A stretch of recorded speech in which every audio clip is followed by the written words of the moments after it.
Hello दोस्तों, नमस्कार। मेरा नाम है दिबू बिंदास और आप देख रहे हैं मेरे यूट्यूब चैनल बिंदास पार पे।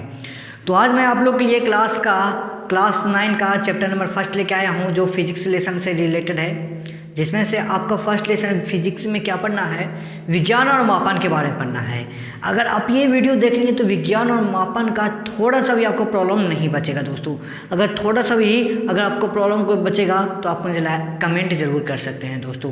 तो चलिए हम डायरेक्ट देर नहीं करते हैं और आपको डायरेक्ट हम सिलेबस पे लेके चलते हैं। और जी हाँ दोस्तों, अगर आप ये वीडियो देख रहे हैं तो ये यूट्यूब से सबसे हट के पढ़ाया जाता है और ये चैनल का नाम है बिंदास पर, जिसमें आपको हर तरह की जानकारी, मोटिवेशनल जानकारी, मैथ का लेक्चर, फिजिक्स का लेक्चर, संस्कृत का लेक्चर, इंग्लिश का लेक्चर और बिजनेस टिप्स एंड ट्रिक और स्टूडेंट का टिप्स एंड ट्रिक पढ़ने का तौर तरीका सिखाया जाएगा। तो आप मेरे चैनल को ज़रूर से ज़रूर सब्सक्राइब कर दीजिएगा ताकि मेरा वाला वीडियो का पहला नोटिफिकेशन आपके वीडियो तक जाए। तो चलिए हम देर ना करते हुए डायरेक्ट हम वीडियो की तरफ आते हैं।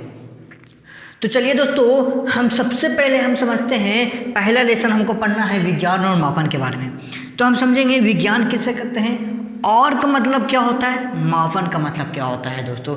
इतना कुछ जानने के बाद हम इतना सारा फिर समझेंगे। तो सबसे पहले आइए जानते हैं विज्ञान कहते हैं किसको।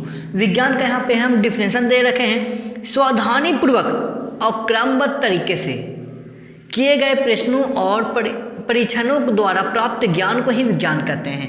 ये किताबी भाषा है। आपको नहीं समझ में आ रहा है तो मैं बताता हूँ। कोई भी ऐसा काम हो जिसके बारे में हमको पता चले, या फिर कोई भी काम हो इसको बार बार, एक ही काम को बार बार दोहराएं। ये काम कैसे हुआ, क्यों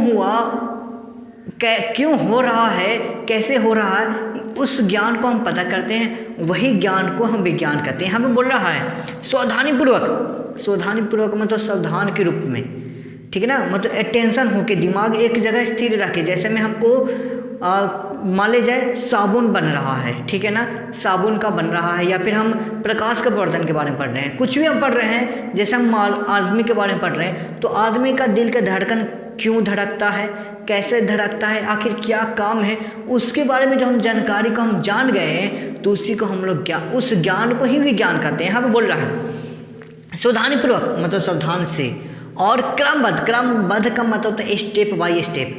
हर चीज़ का स्टेप बाय स्टेप होता है, तो वही बोल रहा है क्रमबद्ध तरीके से, स्टेप बाय स्टेप से प्रश्नों और परीक्षणों का जितना भी हम लिखे हैं। जैसे हम लिखते हैं कि गाय दूध देती है तो क्यों देती है, कैसे देती है, हम इसके बारे में लिखना है। तो उसको बारे में हम प्रैक्टिकल भी करते हैं दोस्तों, कि चलिए हम यहाँ पे प्रैक्टिकल ऐसे करते हैं तो गाय दूध देती है, या फिर कंप्यूटर चल रही है तो कंप्यूटर को ऐसे टिपते तो कंप्यूटर लिखाता है। तो ये सबको ज्ञान को ही विज्ञान कहते हैं। लेकिन हाँ, इसके लिए स्टेप बाय स्टेप प्रैक्टिकल करना भी जरूरी होता है, लिखना भी जरूरी होता है दोस्तों। तो यही बोला जा रहा है सावधानीपूर्वक और क्रमबद्ध तरीके से किए गए प्रश्नों और परीक्षणों द्वारा प्राप्त ज्ञान को ही विज्ञान कहते हैं। ऐसे ही आपको नहीं बोल देंगे, क्रमबद्ध तरीका और सावधानी पूर्वक से देखना है बाबू। जैसे मैं एग्जांपल बताते हैं, जैसे में हमको चावल बनाना है दोस्तों, तो चावल बनाना है तो डायरेक्ट आए और पानी में चावल डाले, ऐसा हो गया क्या? ऐसा नहीं होगा। इसके लिए हम 2 एग्जांपल लेते हैं। 2 एग्जांपल, एक लड़का वो है जिसको चावल पहली बार बना रहा है, एक लड़का वो भी है जो चावल पहली बार बना रहा है। लेकिन एक जो चावल बना रहा है वो कहीं से सीख के आया है, किताब में लिखा हुआ है। एक लड़का है जो सीखा नहीं, डायरेक्ट जानता है कि चावल पानी में मिक्स कर दो और उसको आँच में चढ़ा दो, मेरा चावल बन जाएगा। तो देखिए एग्जांपल बताते हैं।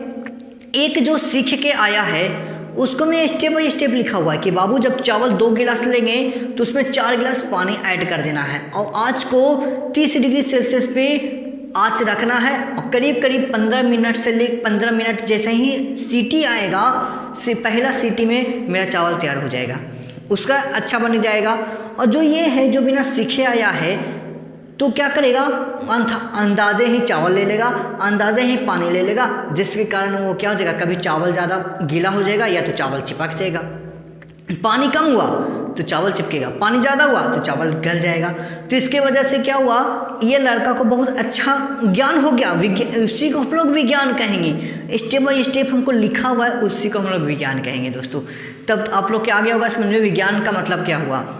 और का मतलब क्या होता है दोस्तों, और का मतलब होता है ये है किसी मतलब और भी कुछ है, विज्ञान के साथ और है, मतलब कुछ और पढ़ना है। क्या पढ़ना है दोस्तों, और का मतलब होता है कुछ और चीज़ जुड़ा हुआ, जो और का मतलब जुड़ना, ठीक है ना। मापन जुड़ा हुआ है किसी चीज़ को, चाहे कोई भी साइंस हो, हर चीज़ को तौलने के लिए या फिर मेजरमेंट करने के लिए मापन एक पद्धति होता है जिसको हम लोग यूज करते हैं। जैसे में हम लोग को वज़न को मापना है, आराम से तराजू लाएंगे, अपने वज़न को तौल लेंगे।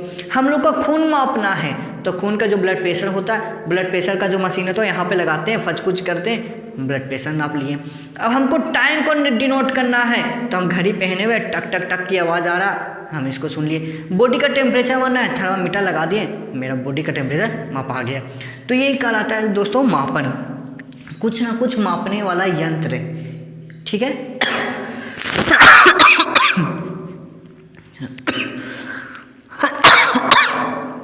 चलिए दोस्तों, अब हम बताते हैं विज्ञान के 2 प्रकार में बांटा गया है। विज्ञान को कितने प्रकार में बांटा गया है दोस्तों? 2 प्रकार में। कौन कौन?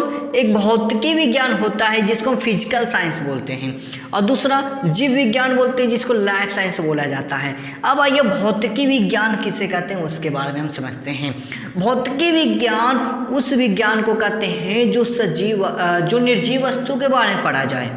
भौतिकी विज्ञान उस विज्ञान को पढ़ेंगे, या फिर बोलते हैं जो निर्जीव वस्तु के हम पढ़ा जाए तो उसको हम भौतिकी विज्ञान में पढ़ेंगे। और जो सजीव वस्तु जो सांस लेता हो, जैसे पेड़ पौधे हो गए, प्राणी हो गए, आदमी हो गया, इसको किस में पढ़ते हैं? जीव विज्ञान के बारे में पढ़ते हैं। तो इसी का भौतिकी विज्ञान का हम इंग्लिश बोलते हैं फिजिकल साइंस, और जीव विज्ञान को इंग्लिश बोलते हैं लाइफ साइंस, ठीक है दोस्तों। तो आइए, यहाँ पे भौतिकी विज्ञान को भी 2 प्रकार में बांटा गया है, एक होता है भौतिकी, एक होता है रसायन शास्त्र। अब ऐसा ये कि हम भौतिकी किसे कहते हैं? भौतिकी हमारे आसपास में जितना भी कुछ हम देख रहे हैं उसका काम कैसे होता है, कैसे वो काम करता है, कैसे वो चलता है, कैसे वो फिरता है, उसके बारे में हम समझते हैं ना। किसमें समझते हैं? भौतिकी में समझते हैं। जैसे में रोड पे गाड़ी चल रही है, तो रोड पे गाड़ी क्यों चल रही है? फ्रिक्शन के कारण होती है, और उसमें मोटर लगा हुआ था, मोटर के कारण चल रही है, ठीक है। हम लोग वस्तु को देख रहे हैं तो प्रकाश की सहायता से देख रहे हैं। ये सब जितना भी है ना, मेरे आसपास में हम लोग को जितना भी कुछ देखने के लिए मिल रहा है, और उसके बारे में वो काम कैसे करता है ना, उसके बारे में हम पढ़ लिए तो हम उसी को बोलेंगे भौतिकी। मतलब भौतिकी की किताब में ये सब लिखा हुआ होता है दोस्तों। यहाँ पे कैटेगरी बाय कैटेगरी लिखा हुआ रहता है। जैसे में आपको बोर्ड के बारे में, विद्युत धारा के बारे में पढ़ना है, तो भौतिकी में हमको पंखा घूम रहा है, पंखा क्यों घूम रहा है, किस में पढ़ना है? भौतिकी में। तो आसपास में जितना कुछ वस्तु है जो काम कैसे करता है, क्यों होता है, क्यों करता है, तो उसको में पढ़ने के लिए हम लोग भौतिकी का यूज करते हैं। रसायन शास्त्र किसे कहते हैं? रसायन शास्त्र कहते हैं हम लोग के आसपास जितना भी वस्तु है, हम लोग के आसपास जितना भी वस्तु है वो बना कैसे, उसका संरचना कैसे हुआ, उसको एकदम अंदर तक जाते हैं, उसी को हम लोग बोलते हैं रसायन शास्त्र। जैसे में हमको साबुन बनाना है, तो साबुन में क्या क्या मिल के बना है वो हम किस में पढ़ेंगे? रसायन शास्त्र के बारे में। अब हमको जल बना, पानी बना, तो पानी किस किस मटेरियल से बना हुआ है, किस में पढ़ेंगे? रसायन शास्त्र में पढ़ेंगे। तो हम आशा करते हैं आपको आ गया होगा समझ में। चलिए हम नेक्स्ट आते हैं जीव विज्ञान में। जीव विज्ञान को हम बताए थे, जीव विज्ञान जो सजीवों के बारे में पढ़ा जाता है उसको भी 2 प्रकार में बांटा गया है। एक होता है वनस्पति विज्ञान और दूसरा होता है प्राणी विज्ञान। अब आ जाइए वनस्पति किसे कहते हैं? वनस्पति जो पेड़ पौधे के बारे में पढ़ा जाए, ये भी बाबू सजीव ही है। पेड़ भी तो सांस लेती है ना, हाँ, पेड़ भी तो खाना बनाती है ना। बताए थे जो खाना बनाए या फिर जो सांस ले, हम उसको क्या बोलते हैं? सजीव वस्तु बोलते हैं। और निर्जीव वस्तु जो सांस ही ना ले, आराम से हो, वो क्या हम बोल देंगे दोस्तों? उसको निर्जीव वस्तु बोलेंगे, इसको सजीव वस्तु। सजीव वस्तु आप बोलोगे कि भाई पेड़ तो चलता ही नहीं है। अरे पेड़ नहीं चलता है, सांस तो लेता है ना, सांस नहीं लेता। अब देखना कि अब पढ़ना है 8 क्लास में कि कार्बन डाइऑक्साइड लेती है, ऑक्सीजन छोड़ती है, कौन? पेड़, ठीक है। तो उसी तरह से पेड़ तो खाना तो जरूर बनाता है। आप सोचो कि जब वो चलेगा ही नहीं तो खाना कैसे बनाएगा? तो इसलिए वन को ना, वनस्पति को ना सजीव बोला जाता है, ठीक है। इतना आशा करते हैं कि आपको समझ में आ रहा होगा। अब नेक्स्ट है प्राणी विज्ञान। प्राणी विज्ञान में जो आदमी के बारे में पढ़ा जाता है, ठीक है ना, जो आदमी के बारे में, आदमी के किडनी के बारे में, मतलब जीव जंतु के बारे में पढ़ना है ना, जो जीव जंतु के बारे में पढ़ना है उसको हम बोलेंगे प्राणी विज्ञान। जो पेड़ पौधे के बारे में पढ़ना है उसको हम लोग बोलेंगे वनस्पति विज्ञान। आशा करते हैं कि ये वाला आ रहा होगा। चलिए हम कुछ अलग पॉइंट में लेके चलते हैं कि जो साइंस बनता है, साइंस जो है उसको लिखने के लिए क्या क्या चीज़ पे ध्यान देना चाहिए, हमें क्या क्या ज़रूरी होना चाहिए तब हम जाके साइंटिस्ट बनते हैं। चलिए अब हम आपको बताते हैं कि साइंटिस्ट बनने के लिए हम लोग को क्या क्या चाहिए, क्या क्या नॉलेज होना चाहिए और क्या क्या करना पड़ता है, ठीक है ना।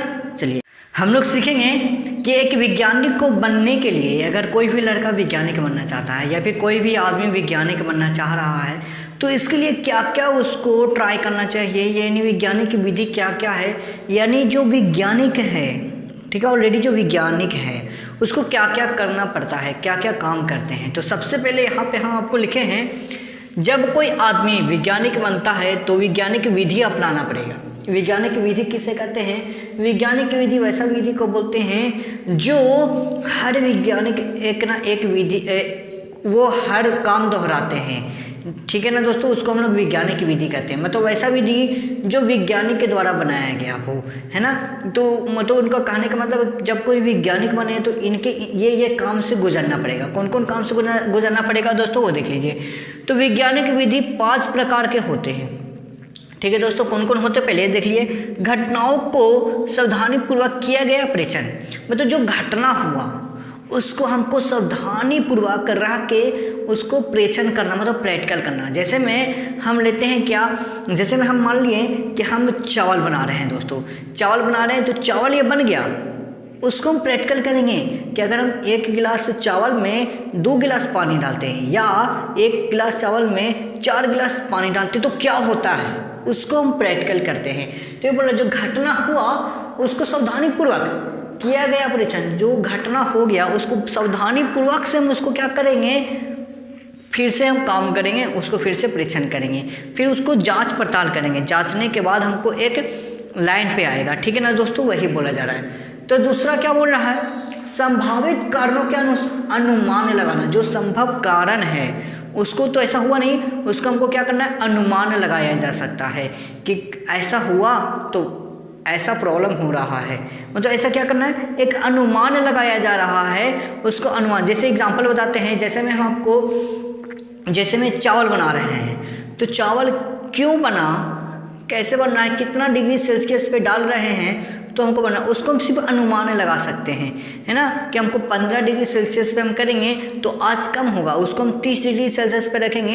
एक अनुमान के द्वारा हमको पता भी कर सकते हैं कि अनुमान लगाया जाता है, उस अनुमान पे हम और काम करेंगे। अब नेक्स्ट है प्रश्नों और प्रयोगों द्वारा उन कारणों की जाँच जो हम प्रैक्टिकल किए हैं और जो हम प्रयोग किए हैं, यानी जो हम प्रैक्टिकल किए हैं और उसका जो हम प्रयोग किए हैं, उन कारणों को जांच, मतलब वो कारण जो आया है ना वो क्यों हो रहा है उसको फिर से हम जांच करेंगे। फिर से जांच करने के बाद एक नोट कॉपी में लिख दिया जाता है और हम लोग को पढ़ने के लिए भेज दिया जाता है।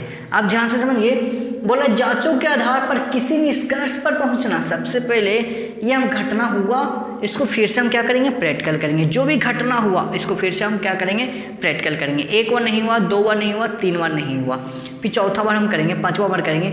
जैसे थॉमस अल्वा एडिसन जो था बल्ब को बनाने के लिए 1000 बार परीक्षण किया था, 1000 बार प्रैक्टिकल किए थे, तब जाके वो एक अच्छा राह पे, एक अच्छा निष्कर्ष पे पहुंचे थे। तो उसी बोल रहा है कि जांच के आधार पर एक निष्कर्ष पे पहुंचना, मतलब जितना भी हम जांच किए, घटना हम देख लिए, जो संभावित कारण है उसका अनुमान लगा दिए, प्रश्नों प्रयोग द्वारा उन कारणों को भी जांच दिए। जब जांचने के बाद एक ना एक तो थोड़ा सा बचेगा ना, तो आ गया कि अच्छा इतना इतना करने पर ये प्रॉब्लम हुआ, अच्छा कोई बात नहीं, तो इसको ये बोलते हैं। तो ये बोला जांचों के आधार पर किसी निष्कर्ष पर पहुंचना, मतलब एक टॉपिक पे पहुंच गए कि ऐसा करने से ये होता है। आया समझ में? आपको नहीं आया होगा तो आप मुझे कमेंट करके बता सकते हैं। अब चलिए, अब क्या बोल रहा है, आवश्यकता अनुसार विचारों और सोच में परिवर्तन करना। अब हम आवश्यकता के अनुसार, जहाँ पे हम आवश्यकता पड़े उसके अनुसार, जहाँ पे मेरा आवश्यकता पड़े उसके अनुसार उसको थोड़ा सोचेंगे। अगर परिवर्तन हो रहा है तो उसको मैं थोड़ा सा परिवर्तन करेंगे, अगर परिवर्तन नहीं हो रहा है तो वही हम क्या करेंगे, लिख देंगे और बोलेंगे जो भी आदमी, अगर किसी को चावल बनाना है या फिर किसी को साबुन बनाना है तो ये तरीके से आ जाए, उसका साबुन बनके तैयार हो जाएगा दोस्तों। मतलब है जब कोई वैज्ञानिक 1000 बार प्रैक्टिकल कर लिया, 2000 बार जांच कर लिया, 3000 बार उसको निष्कर्ष पे पहुंचा, तब जाके हमको पढ़ना होता है। मतलब हम कह सकते हैं उनका एक जो आइंस्टीन नाम के थे, जो साइंस का महान आदमी थे एल्बर्ट आइंस्टीन, उन्होंने क्या कहा था कि ये जो वैज्ञानिक होते हैं हजारों वर्ष प्रैक्टिकल करते हैं, हजारों बार प्रैक्टिकल करते हैं, 3000 बार प्रैक्टिकल करते हैं, रात दिन प्रैक्टिकल करते हैं, और प्रैक्टिकल करने के बाद जो उनका मिल जाता है वो हम लोग के किताब में लिख दिया जाता है, ताकि हम उस किताब को पढ़ें और हमको आगे की सोच और बढ़ाएं, और उसको में जो परिवर्तन हो रहा है उसको और खोजें और उसको हम लिख दें। और हम मेरा भी कर्तव्य है कि हम जो खोज दिए, जब हम साइंटिस्ट बने उसको हम खोजें, फिर उसको जाके अगला पीढ़ी को दे दिए। मतलब उसको कहने का मतलब है 40,000 बार वो प्रैक्टिकल करने के बाद हमको मिलता है, मतलब हिरासत में मिलता है। हम कितना खुशकिस्मत हैं। कौन बोला था? एल्बर्ट आइंस्टीन बोला था, ये एक साइंटिस्ट थे, उन्होंने कहा था। ठीक है ना, चलिए तो इतना आगे होगा समझ में। अब हम चलते हैं, हम आपको मापन की ओर लेके चलते हैं कि मापन क्या होता है और कौन सी पद्धति में हम लोग चलते हैं।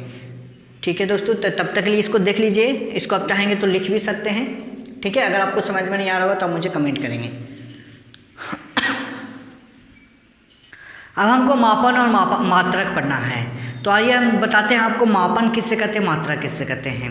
मापन करते हैं किसी भी चीज़ को मापने के लिए, किसी ना किसी चीज़ के लिए यूज किया जाता है, उसको उसी चीज़ को जो यूज किया जाता है ना, उसी को हम लोग बोलते हैं मात्रक। ठीक है ना, और मापने का मतलब किसी भी चीज़ को, जैसे हमको इसको मापना है, ठीक है ना, तो हम इसको मापने के लिए मापन बोल देंगे। और जो जिसका यूज हम करेंगे, जैसे हम इसका इंच का यूज करेंगे, जो अगर हमको किसी चीज़ को, चावल को तौलना है, मापना है, तो मतलब तौलेंगे, तो तौलने के लिए क्या बटखारा को हम यूज करेंगे ना, इसी तरह से। तो जिसको हम यूज करते हैं उसी को हम लोग बोलते हैं मात्रक, और जो नाम होता है माप, उसको बोलते हैं मापन। अब आपको समझ में आ गया होगा, तो मात्रक लिखा है किसी भी राशि का माप के लिए। राशि मतलब क्या होता है? राशि का मतलब होता है चाहे कुछ भी हो, चाहे हमको घर को मापना है तो क्षेत्रफल के अनुसार मापेंगे, लंबाई के अनुसार मापेंगे, चौड़ाई के अनुसार मापेंगे। अगर हमको चावल को मापना है तो हमको किलो के हिसाब से मापना पड़ेगा, दूध को मापना है तो लीटर के हिसाब से मापना पड़ेगा। ठीक है ना, कपड़े को मापना है तो मीटर या सेंटीमीटर का मापना होगा। अगर हमको गया से दिल्ली के हमको बीच की दूरी निकालना है तो हमको किलोमीटर से मापना होगा। तो कोई भी राशि, मतलब राशि कहने का मतलब कोई भी मीटर, सेंटीमीटर, क्षेत्रफल, लंबाई, चौड़ाई कुछ भी मापना हो तो उसके लिए कुछ मानक मापों की आवश्यकता पड़ती है। मानक मापों का आवश्यकता कहने का मतलब चाहे इंच का यूज करें, चाहे बटखारा यूज करें, ठीक है ना, चाहे कंपास का यूज करें, किसी चीज़ का एक मानक मापों की आवश्यकता पड़ती है। ठीक है ना, जैसे हमको तेल मापना है तो तेल मापने के लिए क्या चाहिए? लीटर चाहिए, तो यही कहलाया मानक माप। तो मानक माप की आवश्यकता होती है, इसी मानक माप को राशि का मात्रक कहा जाता है। आ गया होगा समझ में? मात्रक आपको आ गया होगा समझ में? तो मात्रक लिखने के लिए हमको दो चीज़ की जरूरी है। दो चीज़ की क्या जरूरी है? एक मात्रक, एक संख्या। अब चलिए हम विस्तार से समझते हैं मात्रक और संख्या के बारे में। अगर हमको यहाँ पर से मान लीजिए यह मेरा दिल्ली से हमको गया आना है, दिल्ली से हमको गया आना है तो उसके बीच में 1100 किलोमीटर की दूरी लगेगी। ठीक है ना दोस्तों, तो मात्रक और संख्या के दोनों होना चाहिए। जो ये हम किलोमीटर लिखे हैं हम इसको मात्रक बोलेंगे, संख्या किसको बोलेंगे? जो हम 1100 लिखें तो हम इसको संख्या बोलेंगे। अगर हम खाली से बोले 1100 तो 1100 क्या मीटर के, किलोमीटर की, किलो क्या है उसमें कोई पता नहीं चल रहा है, तो हम 1100 लिख सकते हैं।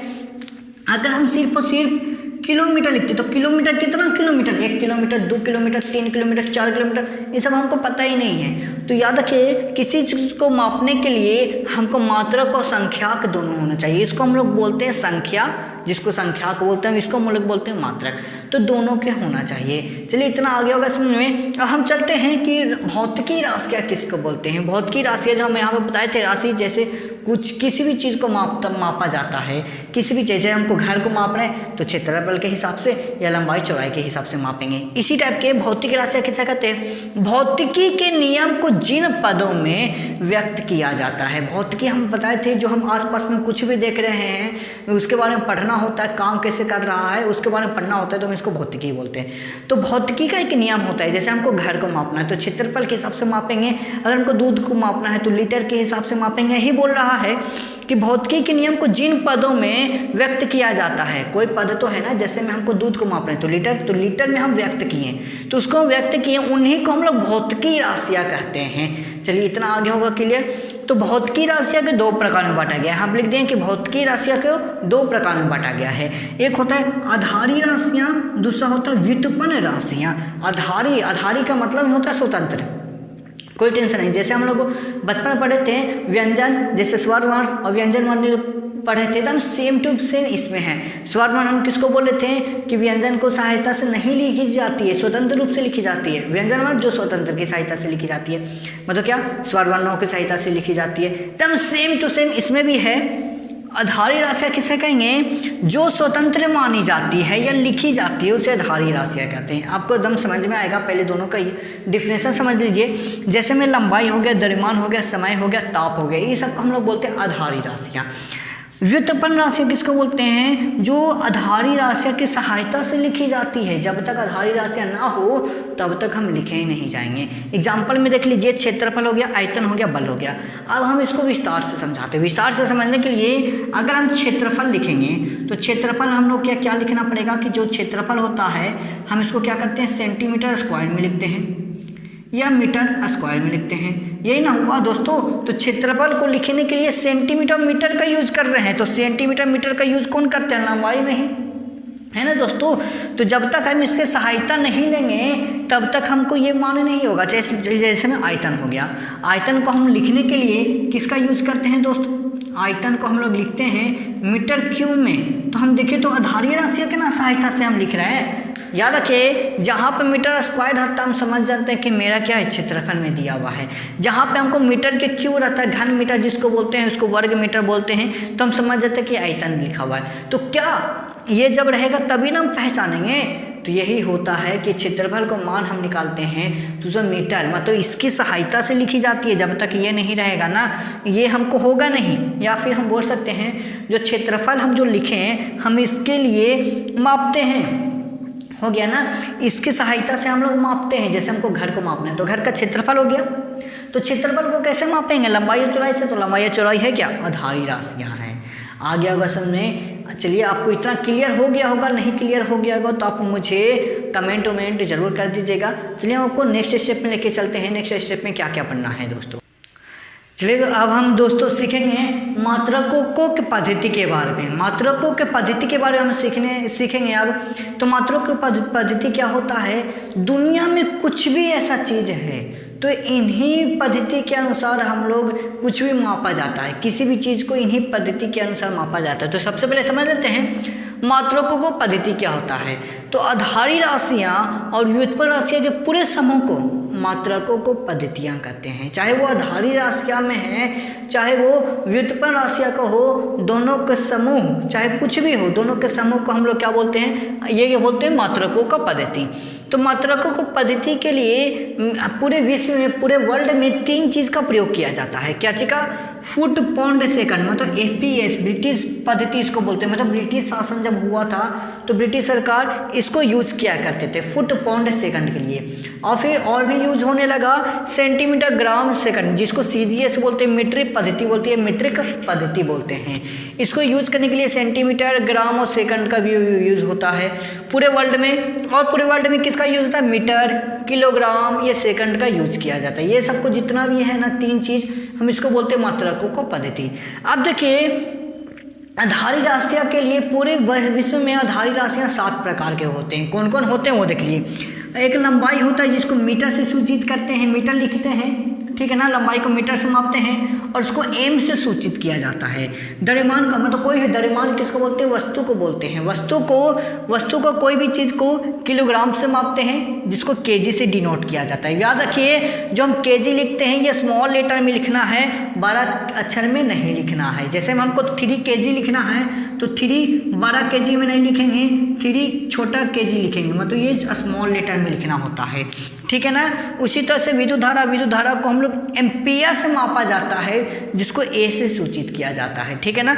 उसी तरह से ताप हो गया तो उसको केल्विन से मापा जाता है, जिसको पहला अक्षर के से डिनोट किया जाता है, ठीक है ना दोस्तों। उसी तरह से ज्योति तीव्रता होता है जिसको कैंडला से मापा जाता है, जिसको CD से डिनोट करते हैं। पदार्थ का जो परिमाण होता है उसको मोल से ये अलग से जोड़ा गया है। पहले पद्धति कितने थे, 6 थे, अब ये पदार्थ का परिमाण जो है अब अलग से एक जोड़ दिया गया है जिसको मोल से मापा जाता है। इतना याद होने के बाद दोस्तों अगर कोई पूछेगा आधारी राशियाँ कितने प्रकार के होते हैं, तो आधारी राशियाँ 7 प्रकार के होते हैं। आधारी राशि उसी को बोलते हैं जो स्वतंत्र लिखी जाती है। तो ये जितनी भी लंबाई, द्रव्यमान, समय, विद्युत धारा, ताप, ज्योति तीव्रता, पदार्थ का परिमाण, ये सब स्वतंत्र लिखी जाती है। इन्हीं के माध्यम से सब जितना व्युत्पन्न राशि के इन्हीं के माध्यम से व्यक्त किया जाता है, इन्हीं के माध्यमों में व्यक्त किया जाता है, उन्हीं के पदों में लिखा जाता है। चलिए नेक्स्ट है, थोड़ा सा ध्यान दे दीजिए यहाँ पे। थोड़ा हम ध्यान देने के बाद क्या है यहाँ पे, थोड़ा सा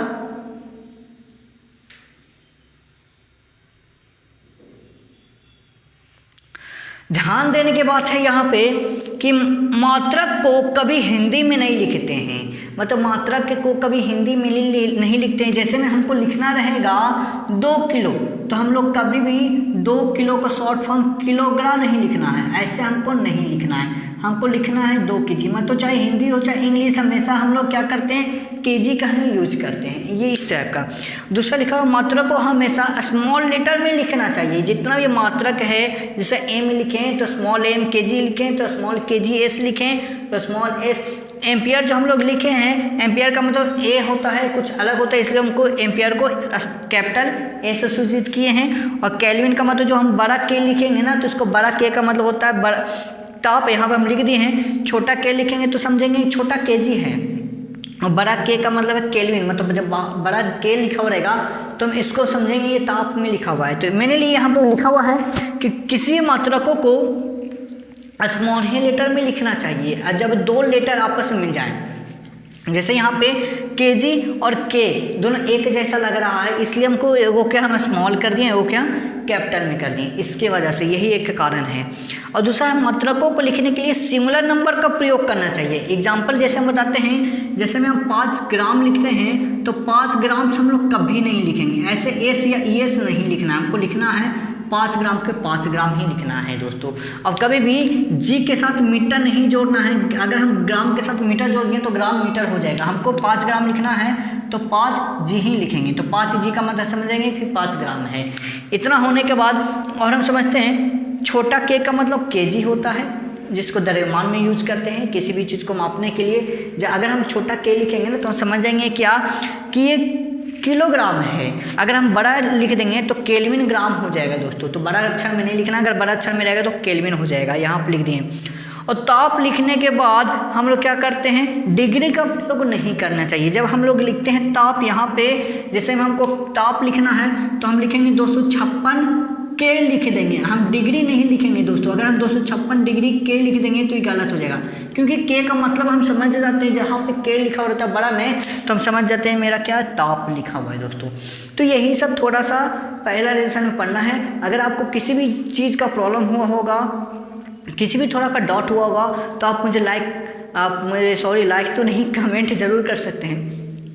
आपको किसी भी तरह का अगर कोई प्रॉब्लम हुआ होगा तो आप मुझे कमेंट सेक्शन में कमेंट कर सकते हैं। अगर आपको वीडियो ये अच्छा लगा तो आप मुझे लाइक, कमेंट और दोस्तों को शेयर जरूर कर दीजिए दोस्तों, ताकि वो मेरे वीडियो आपके दोस्त भी देख लें, उसको भी भला हो जाएगा। चलिए तब तक के लिए नमस्कार, फिर मिलते हैं।